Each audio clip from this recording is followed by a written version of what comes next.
그래서 옥수님이 관계에서 관계를 시작하고 관계를 형성을 하고 관계를 유지해본 경험이 없구나 라고 생각을 했어요.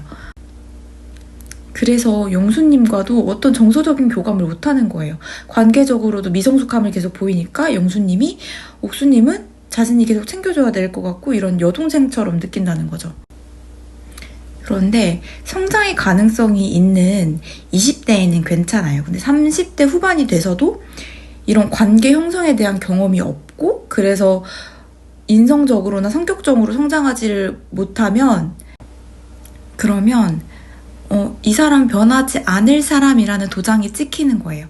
그러니까 사람들은 늙은 아기를 되게 싫어해요. 그러니까 나이가 들었는데도 아직도 아기인 사람 되게 정신적으로 피곤하거든요. 그래서 영수님이 옥수님이랑 있는데도 굉장히 피로하게 느끼는 듯한 모습들을 많이 보였어요. 그리고 계속 탓을 하죠. 누구 탓을 하고 그렇게 하면 안 된다. 그렇게 하면 나 놓친다. 현중님은 방해자다. 이런 탓.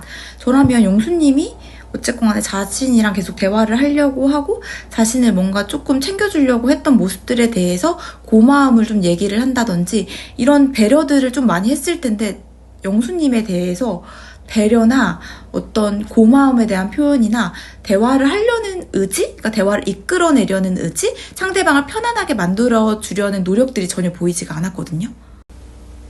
그러니까 남 탓을 좀 그만하고 자신을 돌아보고 주변을 좀 살펴보고 내가 받은 배려만큼 상대방을 좀 배려를 하려고 노력을 해야 된다는 거예요. 그리고 내 시선으로만 계속 상황을 보다 보니까 이렇게 바꿔서 상대방의 입장에서는 이렇게 느낄 수도 있겠다라는 그런 공감이 계속 빠졌잖아요. 그러다 보니까 상철님한테 가서도 계속 내가 받은 어떤 피해에 대해서만 계속 이야기를 하거든요. 울기까지 사실 하잖아요. 난 이런 거를 되게 받고 싶었다. 이렇게 얘기하거든요. 그런데 상철님의 입장에서는 옥수님이 자신을 차선책으로 선택한다고 생각할 수 있거든요. 옥수님이 상철님에게 상철님을 선택한 이유에 대해서 잘 이야기를 못했어요. 단순하게 영수님이 자신의 선택을 안 했고 그리고 자신이 두 번째로 좋아했던 상철님을 선택을 하게 됐다라는 식의 스토리라인으로 갔는데 이거를 좀 더 설득적으로 이야기를 했어야 되는데 상대방의 입장에서 생각을 해본 적이 없기 때문에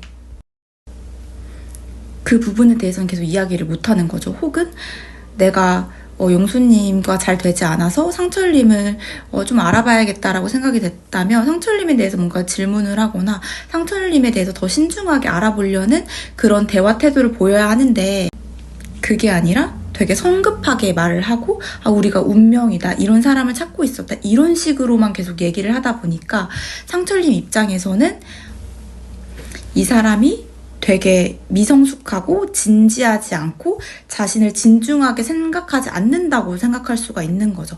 반면에 영자님은 내가 이렇게 노력했고 시간을 들였음에도 관계가 나아가지가 않는다면 어쩔 수 없는 거다라고 말을 하는데 이 말에서 영자님 스스로 삶에 대한 애정이나 책임감이라든지 내가 노력했고 안 되면 어쩔 수 없다라는 마음가짐 자체가 이 상대방한테 중압감을 되게 없애주는 말이거든요.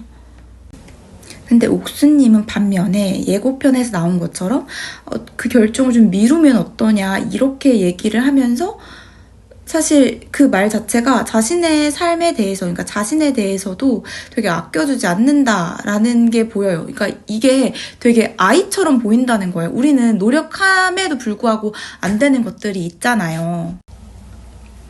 그리고 현관에서 상철님이랑 대화가 끝난 후에 상철님한테 그럼 영자님한테 어떻게 말하냐, 어떻게 말할 거냐 이렇게 얘기를 하는데 선이 넘는 거죠. 그거는 상철님이 해야 될 문제인데 왜 계속 본인이 개입해서 어떻게 할 건지에 대해서 물어보냐는 거예요.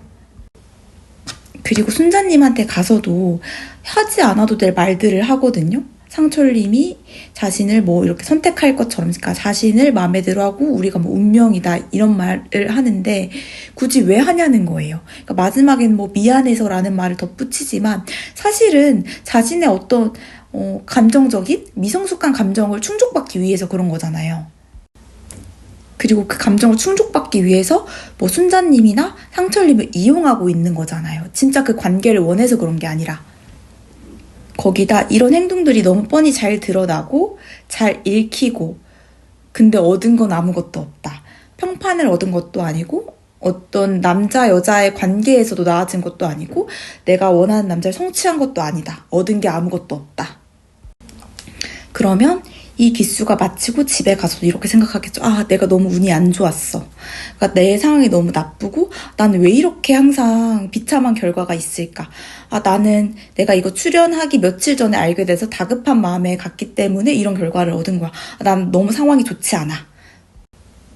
그러면 이 기수가 마치고 나서도 나의 잘못이 아니라 환경적인 요소 때문이다 라고 생각을 하게 되면은 이런 다음 기회가 있었을 때 다른 남자가 나한테 다가왔을 때 그리고 그 남자가 내가 마음에 들었을 때 그럼에도 불구하고 똑같은 또 행동을 반복하면서 실패를 경험하겠죠. 이게 안타까운 거죠. 그러니까 내가 좋아하는 남자를 성취를 하려면 주변을 살피고 그리고 남자를 배려할 줄 아는 게 필요하다는 거예요. 그러니까 내가 평판을 계속 고려하라는 게 아니에요. 사람들이 모든 관계에서 적을 만들지 않는 이유가 있어요. 그걸 아셔야 돼요. 사람들이 바보라서 그러는 게 아니거든요. 그런 시간과 노력을 들이는 게 아니라는 거예요. 그래서 저라면 상철님으로 선택을 바꿨을 때에도 내가 어떤 기준으로 상철님이랑 영수님을 선택을 하게 됐는데 그러니까 후보로 두게 됐는데 좋아하는데 근데 영수님이 그런 면모를 좀 많이 보여주지 못했고 나도 좀 실망스러운 모습들이 있었다. 그래서 지금 다시 영수님을 위해서 더 노력을 하거나 우리의 관계를 위해서 노력하지는 못할 것 같다. 그래서 그런 면모를 똑같이 보였던 상철님을 조금 더 알아보고 싶고 그런 노력을 좀 드리고 싶다라고 얘기를 했다면 조금 더 설득이 됐겠죠. 그 사람 입장에서는. 그런데 그런 포인트가 아니라 자신이 처한 상황을 계속 모면하려는 그런 행동들을 보이니까 계속 이용을 당하는 거예요. 상철님한테. 그리고 자신의 지금까지 실패했던 경험들이 이런 것들에 기인한 것은 아닌지 정말 잘 되돌아보시고 자기의 연애에 대해서 오답노트를 잘 만드셔야 돼요. 오늘의 영상도 도움이 되셨길 바라며 그럼 다음 영상에서 만나요. 지금까지 포레부드였습니다. 안녕.